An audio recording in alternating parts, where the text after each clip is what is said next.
Radio Classique, l'invité de l'économie. Il est 7h20 sur Radio Classique et c'est un entrepreneur écolo que je reçois ce matin. Bonjour Tristan Lecomte. Bonjour. Vous avez fait HEC, fondé Alter Eco qui est devenu ensuite le leader en France du commerce équitable. Et puis il y a quelques années, vous êtes parti vivre en Thaïlande et vous avez lancé Pur Projet.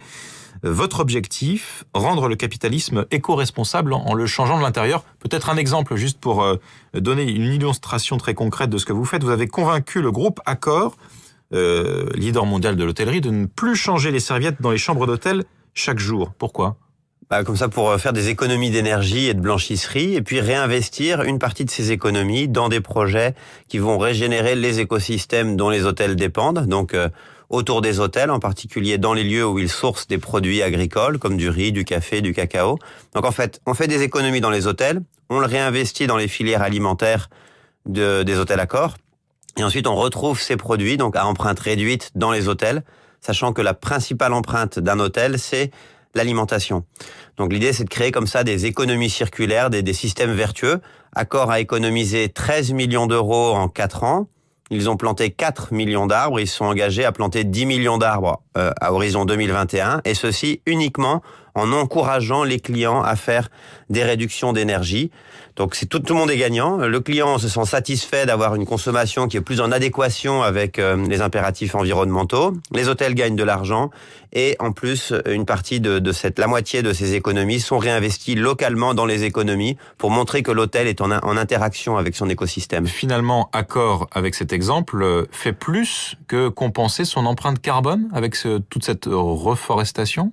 Alors, disons que l'enjeu, c'est surtout d'avoir une action sur la réduction d'abord de son empreinte, le réinvestissement en local de ces économies au profit des populations locales et de générer de multiples bénéfices sur la biodiversité, sur le sol, sur l'eau, le climat. Le climat est un des indicateurs, mais c'est pas l'indicateur central qu'Accor a choisi pour ce programme. Puis par ailleurs, Accor a plein d'autres types d'engagements, du type pour lutter contre l'exploitation sexuelle des enfants, puisqu'il y a des hôtels qui sont concernés dans certains pays, ou la certification ISO 14000 des hôtels. Enfin, il y a un grand nombre de chantiers. C'est une vision assez holistique en fait des enjeux, pas uniquement centrée sur la compensation climatique. Vous avez également, je crois, convaincu un groupe comme Clarins. Oui. Qu'est-ce qu'ils font, eux ? Alors eux, comme c'est un groupe cosmétique, il s'agit d'aller vérifier à l'intérieur des filières quelles sont les pratiques, comment les améliorer, comment réduire les empreintes des activités. Donc par exemple avec Clarins Asie, on les a aidés à réaliser leur empreinte carbone, c'est-à-dire le bilan carbone des activités pour voir où sont les sources d'émissions. Donc c'est principalement dans le transport, dans l'emballage des produits, dans la distribution des produits. Donc ensuite voir comment est-ce qu'on peut réduire ces émissions en regardant les points de vente, comment est-ce qu'on peut réduire les constructions des points de vente ou les éclairages, l'air conditionné, etc. Et puis avec ce qu'on peut pas réduire, comment compenser en plantant des arbres, donc dans le Yunnan en Chine, et puis en Thaïlande à travers un vaste programme de reforestation qui permet de séquestrer les émissions équivalent à l'empreinte de Clarins Asie. On déploie comme ça maintenant l'approche aux États-Unis, en Europe pour Clarins. On n'est pas là dans ce qu'on peut appeler l'éco-blanchiment, le greenwashing, juste une question d'image pour ces groupes. 13 millions d'euros d'économie pour Accor, ça représente pas grand-chose à l'échelle du chiffre d'affaires d'un groupe mondial comme celui-là. Oui, alors en fait on est bien au-delà de ces questions de communication, puisqu'on voit qu'on travaille dans le cœur des filières des entreprises et dans le cœur de métiers, et elles ont intérêt, les entreprises, elles le voient, à réduire leur empreinte, puisque ça permet de réduire les coûts. Donc là, on est vraiment sur des questions opérationnelles. Et puis, même si parfois, au départ, l'objectif, c'est de compenser leur empreinte, éventuellement dans un objectif de communication, ce qui est intéressant, c'est qu'à travers ces démarches, elles se rendent compte des filières et de leur dépendance à l'écosystème. Et finalement, ces projets de reforestation et d'agroforesterie qui ont lieu au cœur de leur filière, c'est surtout fait pour sécuriser les approvisionnements en quantité et en qualité. Donc, on est vraiment maintenant sur le cœur de la stratégie de l'entreprise. Comment Chanel, Clarins, Accor vont pouvoir continuer dans le futur à avoir accès à des produits de grande qualité si les écosystèmes sont dégradés.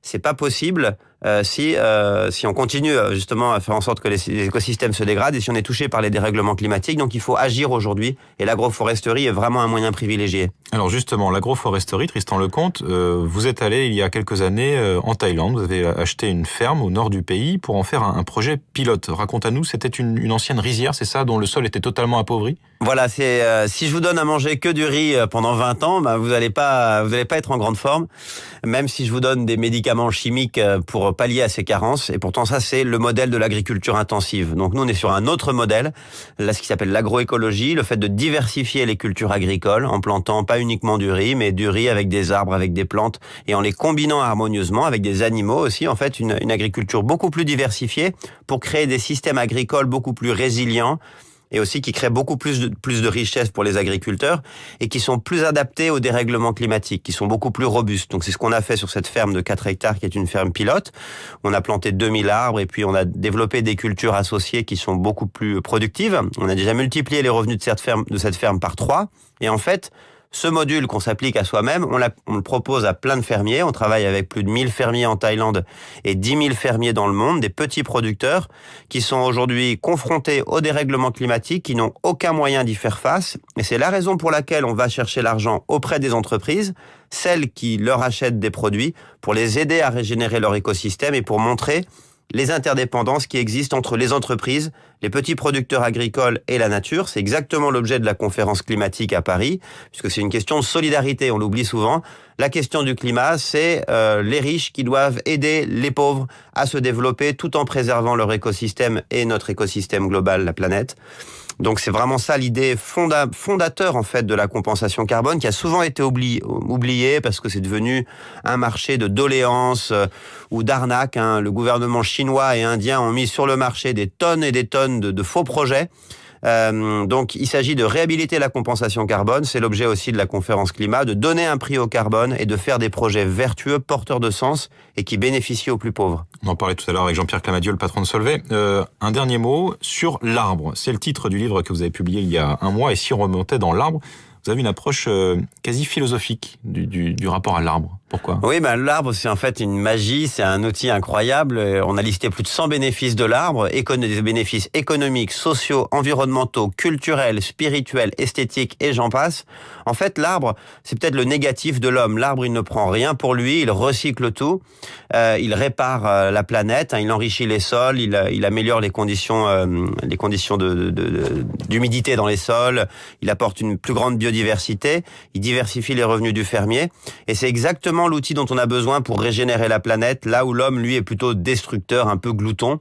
Donc l'arbre, en fait, je pense que il a une dimension un peu mystique, en quelque sorte, puisqu'il vient réparer tous nos péchés, diraient certains, tous nos déséquilibres. L'arbre est vraiment un miracle et un outil de régénération des écosystèmes vraiment exceptionnels. Ça coûte quelques euros de planter un arbre et ensuite, pendant des centaines d'années, il vous rend des multiples services économiques et écosystémiques gratuits. Et vous-même, vous en replantez plusieurs dizaines par an pour compenser vos émissions carbone. Plusieurs centaines par an, vos voyages. Oui, et puis plus d'1 million avec Pur Projet, sinon par an. Merci beaucoup, Tristan Lecomte, fondateur de Pur Projet. Donc, si on remontait dans l'arbre, c'est publié aux éditions La Mer Salée. Il est 7h28, c'était l'invité de l'économie de Radio Classique.